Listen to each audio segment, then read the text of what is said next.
Dona, Flor and Her Two Husbands is a novel by leading Brazilian author Jorge Amado, which was written in the 1960s, but is actually set 20 years previous in the 40s in a town called Bahia in Brazil.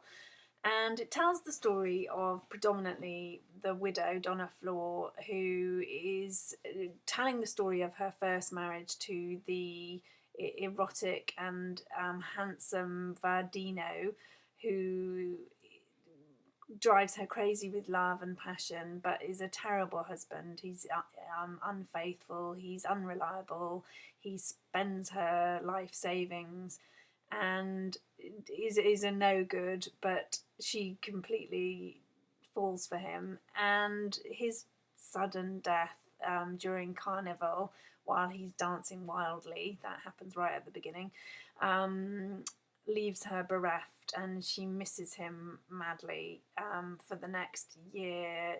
You have the story of her widowhood and how she reflects on her time. I think they're married for 7 years, but the highs and lows. But she really misses him.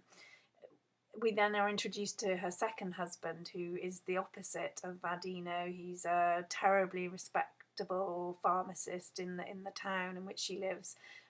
Everyone's thought that because he looks after his elderly mother, he will always be a bachelor, but Flor manages to win his attention, and he very properly makes a proposal of marriage, and she loves him in a different way, and we are introduced to then the very stable regular marriage, in contrast to her first.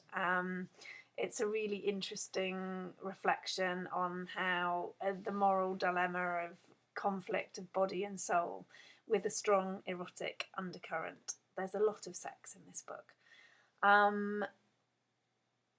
The other strand, which is really important, is that she runs a cookery school, which gives her a sense and a real independence, which neither husband can take away from her.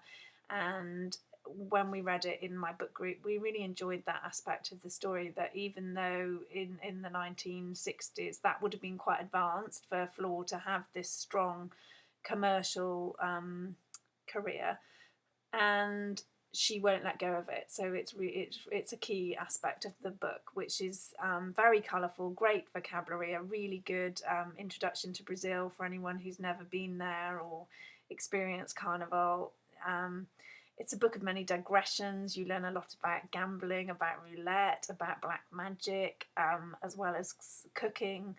There's an awful lot in its 500 pages. We really enjoyed it. I'd recommend it. And it's really ahead of its time in terms of magical surrealism.